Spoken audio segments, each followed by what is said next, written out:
Okay, how's it going? This is kind of the review real quick, right? This is what we were doing yesterday. We talked about zero order reactions, first order reactions, and second order. Zero order reactions are already linear. First order reactions, the natural log of concentration versus time is linear.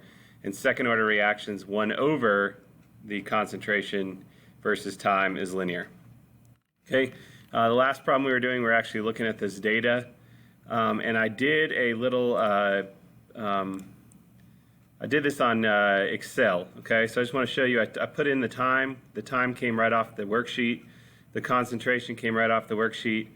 To calculate this, I just typed in right up here, it says equals the natural log of, and I just used that one. And then I did this equals 1 divided by, and then I used that one. And then I made 3 graphs, you can see right here. And you can look at, like, that one's not quite linear. See how it kind of goes above and below? That one's got a little bit of curve to it, and this one's very nice and straight. And you can actually see that by looking at the, if you double click on the graph, and you do over here at setup, customize, and then you go to series, and then you can do a trend line, and then you can look at the R squared value.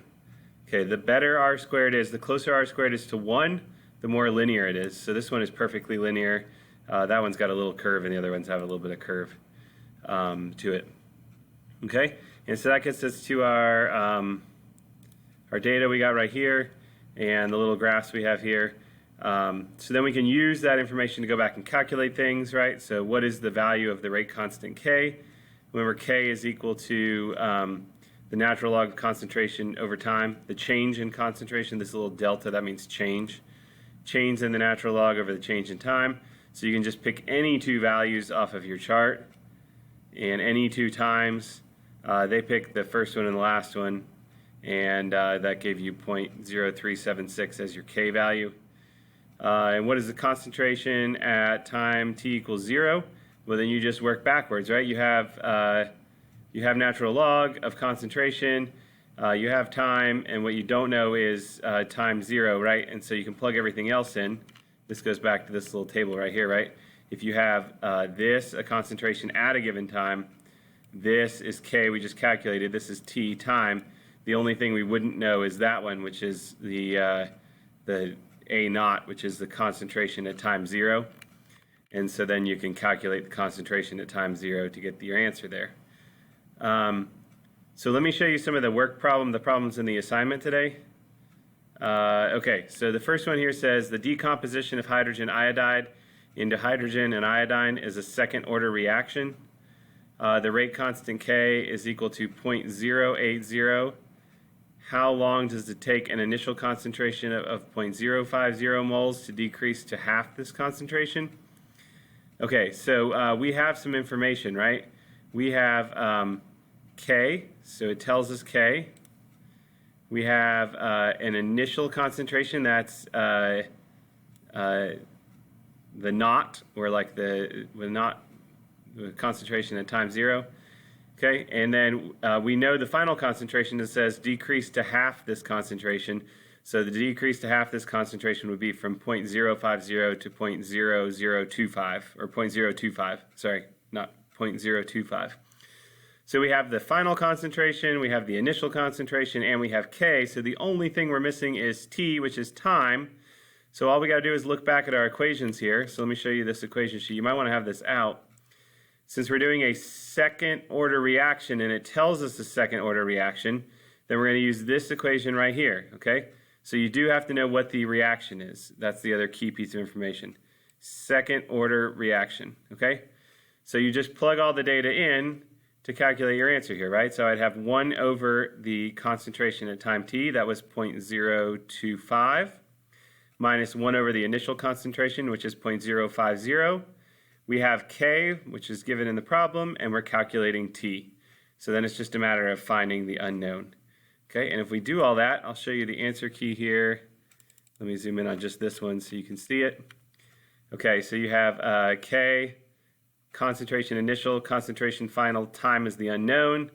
You plug 1 over 0.025 minus 1 over 0.050 is equal to 0.080 t.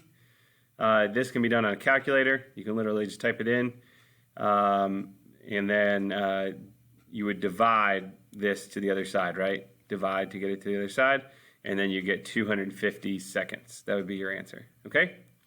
So that's a calculation problem. So you're going to use these equations to calculate things, anything doing with this here. So number 2 says the gold 198 isotope has a half-life of 2.7 days. If you start with 10 milligrams at the beginning of the week, how much remains at the end of the week, 7 days later? I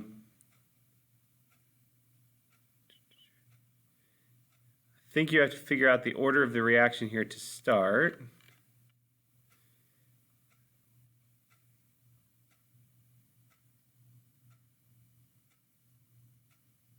I think actually half-life, we usually assume it's, sorry, one sec. Time of half, time, T, M naught, M final.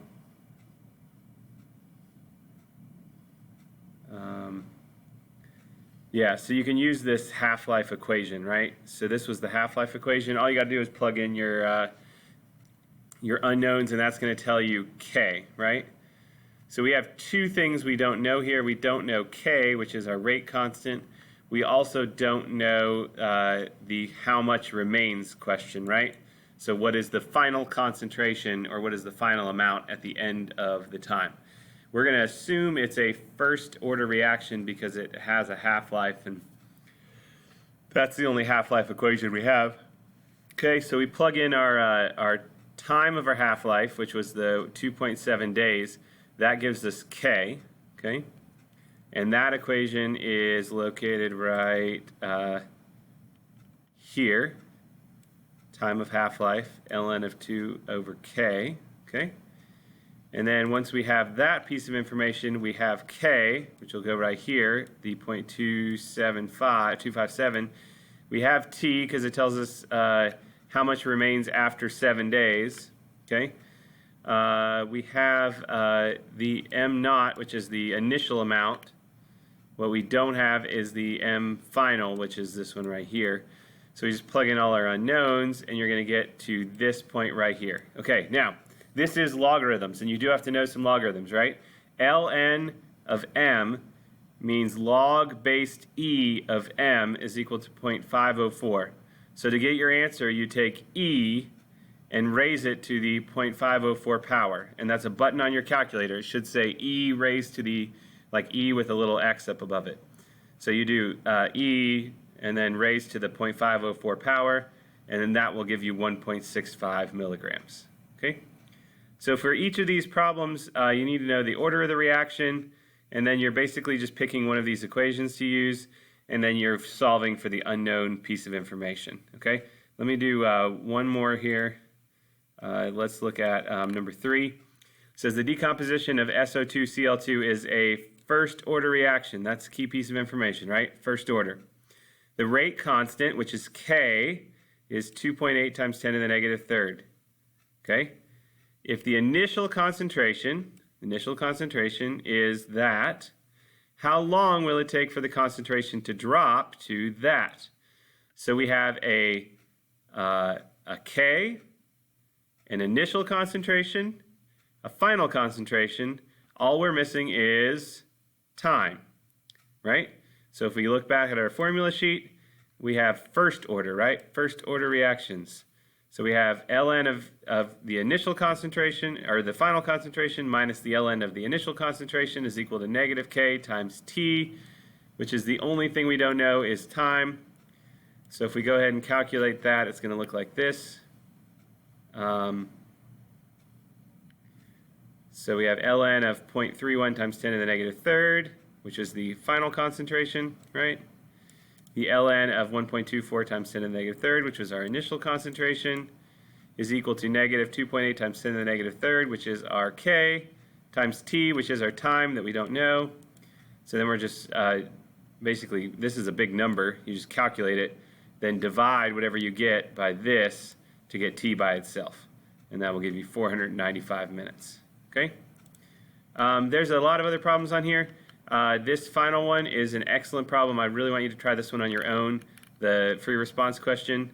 I think you can get that one pretty well because it really fits along with what we're doing right now. It also fits with the lab we're going to do. And if you look at this chart, you don't even have to calculate ln of x and 1 over x, right? Because it gives you all that information in that chart. So it gives you everything you're going to need to calculate and look at. And then you can, this one's pretty clear which graph is linear and which ones are not, so you can get the order of the reaction, okay? So try 4, 5, and 6. They're kind of similar to 1, 2, and 3. And then make sure you try that free response question. Hopefully that makes some sort of sense, and then we'll talk about it tomorrow. Make sure you understand what's going on at 12:30. If you're not going to be there, just let me know so that I can I won't log in, and I can even change the time. Like if you need to change and you're going out somewhere, just tell me. I can get on later in the day. So it's only you. So we can be really flexible for the most part. So just let me know.